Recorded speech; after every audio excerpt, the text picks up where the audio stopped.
डोंगराची जीवघेणी उतरण, ठिकठिकाणी प्रचंड मोठे दगड, खुरटी झाडं अशा प्रतिकूल परिस्थितीत एका प्राध्यापकानं इथं नंदनवन फुलवण्याचं आव्हान स्वीकारलं.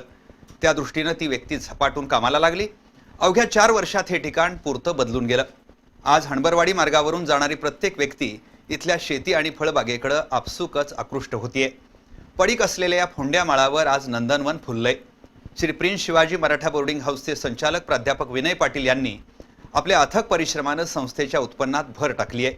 तसंच वसतिगृहात शिकणाऱ्या अनेक गरजू विद्यार्थ्यांच्या फीचा प्रश्न देखील इथल्या उत्पन्नातून भागवला जातोय. प्राध्यापक विनय पाटील यांच्या कार्यावर बी न्यूजनं टाकलेला हा प्रकाशझोत. शैक्षणिक क्षेत्रात कोल्हापुरातील Shri prince Shivaji Maratha boarding house हे नाव राज्याच्या कानाकोपऱ्यात प्रसिद्ध आहे. या संस्थेनं हजारो विद्यार्थी घडवण्याचं कार्य केलंय. गेले अनेक वर्ष ही संस्था ज्ञानदानाचं काम करते. संस्थेनं गेल्या अनेक वर्षात आपला विस्तार केला.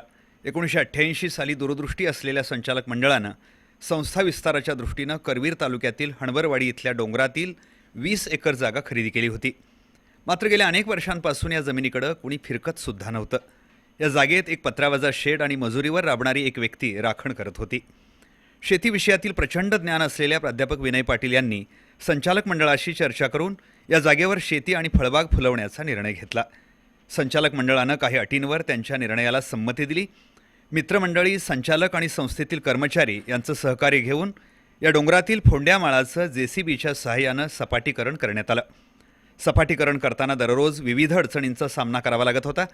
प्रचंड मोठे दगड हलवणं अशक्य असल्यानं ते त्याच जागी मुरवण्यात आले. त्यावर मातीचे थर टाकून वाफे तयार केले.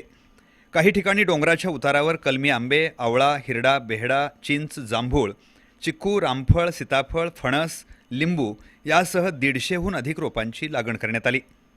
एकेकाळी फोंडामाळ असलेल्या या जमिनीत विनय पाटील यांनी कष्ट ओतले आणि या जागेचं नंदनवन झाल्याचं आता आपण पाहतोय.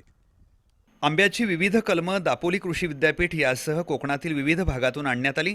3.5 वर्षे अथक परिश्रम घेऊन शेती फळबाग फुलवण्यात आली. यासाठी पाण्याची आवश्यकता होती. या डोंगरातच कूपनलिका खोदून विहीर बांधण्यात आली. ठिबक सिंचन यंत्रणेच्या माध्यमातून पिकं आणि कलमांना पाणी देण्यात येते. काहीतरी करून दाखवायची इच्छा असेल तर कोणतीही गोष्ट अशक्य नाही, हे परिश्रमाच्या माध्यमातून प्राध्यापक विनय पाटील यांनी सिद्ध केले. सेंद्रिय शेतीतून शेकडो टन ऊसाचं उत्पादन केलं जातं. शाहू आणि कुंभी कसारी साखर कारखान्याला 200 टन ऊस घातला जातोय. वर्षाकाठी ऊसाच्या माध्यमातून संस्थेला 5 ते 6 लाख रुपयांचं उत्पन्न मिळतंय. कलिंगड, भुईमूग आणि भाजीपाल्यासह अन्य पिकांचं आंतरपीक घेतलं जातं. या जमिनीत प्रचंड गवत उगवत असल्यानं त्याचा वापर गायींसाठी केला जातो. गायीपासून दररोज मिळणारं 16 लिटर दूध वसतिगृहातील विद्यार्थ्यांसाठी वापरलं जातं. या जमिनीतील काही भागात सागवानाची 400 झाडं लावण्यात आली आहेत.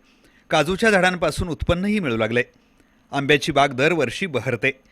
यातून देखील हजारो रुपयांचा फायदा संस्थेला होतोय.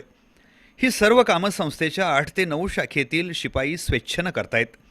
शेताच्या बांधावर बांबूचं उत्पादन घेतलं जातंय. दरवर्षी या बागेतून संस्थेला 10 लाख रुपयांचं उत्पन्न प्राप्त होतंय. यातील काही भाग गोरगरीब गरजू विद्यार्थ्यांच्या संपूर्ण शैक्षणिक खर्चासाठी वापरला जातो. दरवर्षी प्राध्यापक विनय पाटील हे निरनिराळी संकल्पना राबवून संस्थेचं उत्पन्न आणि विद्यार्थ्यांचा शैक्षणिक फायदा होण्यासाठी प्रयत्न करत आहेत. अनेक वेगवेगळ्या प्रकारचे जवळ आंबा, चिक्कू, काजू, सागवान असे जवळजवळ 1,500 वृक्ष आज रोजी त्याला फळं चालू झालेले आहेत. 150 ते 200 टन ऊसाचं उत्पादन चालू झालेलं आहे. संस्थेच्या विद्यार्थ्यांसाठी 1-2 जनावरं गायी पळून त्याचं दूध संस्थेला चालू झालेलं आहे.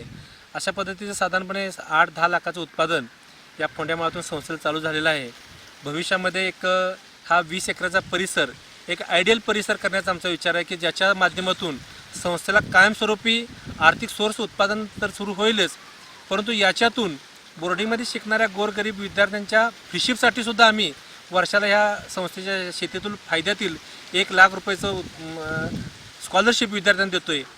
भविष्यामध्ये फायदा वाढला तर अजून ज्यादा विद्यार्थ्यांना आपल्याला स्कॉलरशिप देता येईल, या उद्देशानं आपण हे सगळं डेव्हलप केलेलं आहे.